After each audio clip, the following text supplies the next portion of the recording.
Hey folks, I've got Bose's new QuietComfort 45 here, and not surprisingly, it's a really good noise canceling headphone.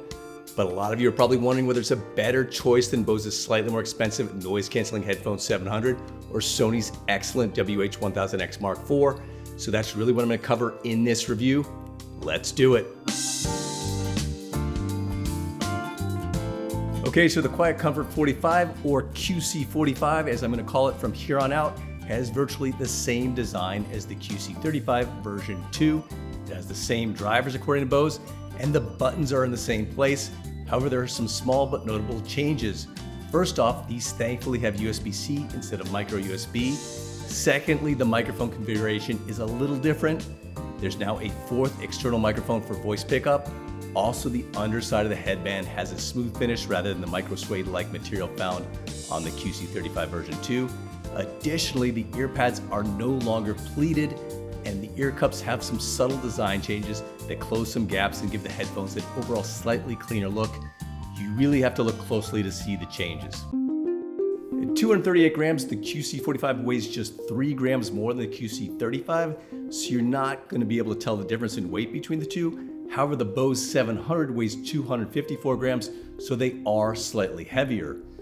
A lot of people really like the 700s, but some people, including me, think this QuietComfort design is just a tad more comfortable. Also, the QC45s fold up and fold flat, while the 700s, which don't have double hinges in their headband, just fold flat. The QC45 is arguably the most comfortable pair of over-ear headphones out there, although the 700 is also quite comfortable, and so is the Sony WH-1000X Mark IV. Of course, everybody has different head shapes, so what I say is most comfortable might not be the same for you, but they all are very close comfort buys, and I don't have any serious complaints about any of them except that they will steam up your ears pretty good in warmer environments. The QC45s do have physical buttons as opposed to the touch controls on the Sonys, so you don't have to worry about the touch controls not working in very cold conditions. The QC45 sounds very similar to the QC35 version 2, though they don't sound identical. I'll dig more into the sound quality after I talk about the noise cancellation, where you'll see a real improvement. According to Bose, there's a new electronics package that powers the new ANC system, which now better muffles unwanted sounds in the mid-range frequencies that you, quote, typically find on commuter trains, busy office spaces, and cafes. They're basically talking about people's voices. Judging from my anecdotal testing in the streets of New York, the noise canceling could very well be the best out there right now, and there's a new aware mode that lets you hear the outside world. That's like the transparency mode on the AirPods Pro and plenty of other headphones, including the 700 and Sony WH-1000X Mark IV. It does sound pretty natural. For noise canceling, I give these a very slight edge over both the Headphone 700 and the Sony.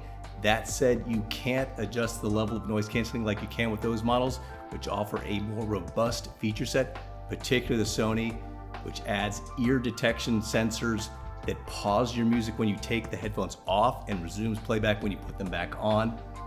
Also, you can't tweak the QC45 sound in the Bose Music app. There are currently no equalizer settings, though Bose could add them in the future. These headphones use Bose's Auto EQ, which Bose calls Active EQ. The headset performance has also improved with better noise reduction during calls. I made calls with the QC45, the Headphone 700, and the Sony on the streets of New York, and both Bose models had superior noise reduction during calls than the Sony. Also, callers said my voice sounded slightly clearer with both Bose models. Can you hear me now? Yeah, I can hear you. So there's a few cars going by, so you're not hearing it as much, maybe.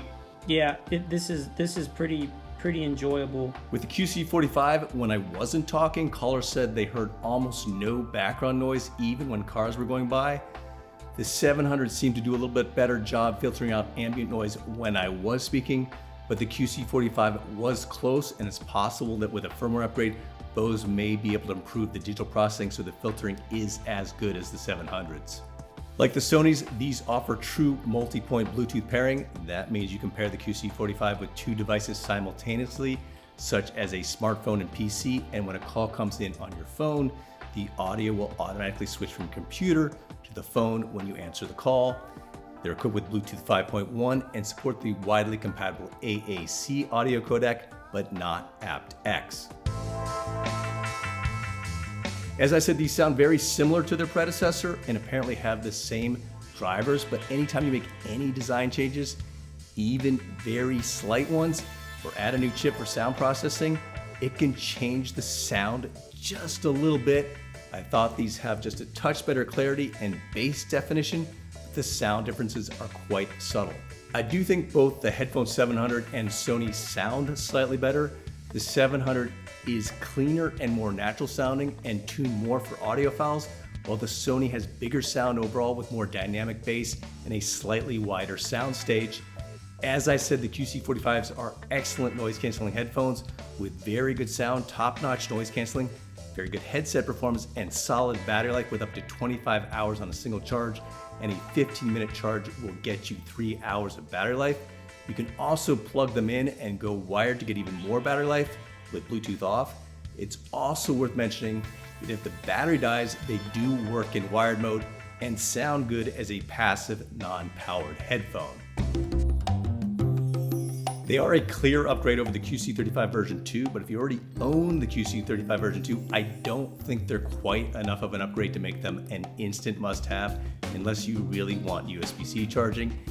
And if you already own the 700s, these are not an overall upgrade. Also note that the 700s are over 2 years old, so they probably are due for an upgrade in the not so distant future, though Bose does seem to take its time in upgrading its headphones. If you don't already own a pair of premium noise canceling headphones, all three of the models I'm talking about here are appealing choices. I've declared the Sony the winner in the past, but that was partially because the Bose 700 costs more, and ultimately the price can be a big factor in making a buying decision, especially when it comes to buying expensive headphones that a lot of you probably think are overpriced. The Sony sporadically dips to $278 on Amazon, and we may see its price drop a bit more this holiday buying season. Meanwhile, the Headphone 700 dropped to $229 on Amazon Prime Day in the white rose gold color and should see good discounts this holiday season as well. I can certainly recommend the QC45. You'll be happy with them if you buy them, but ideally they cost a little less to create more of a price delta with the 700s as well as the Sonys, making them feel like a slightly better value.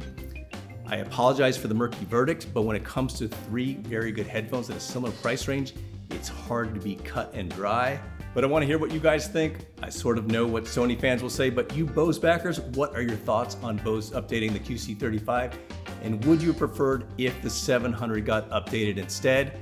Sound off in the comments section. And if you're interested in any of the products mentioned, check out the description below for links on where to find them. And you can even get more details in my text review on CNET. Lastly, if you found this video informative at all, hit the like button and subscribe if you haven't already. I'm David Conner for CNET. Thanks for watching.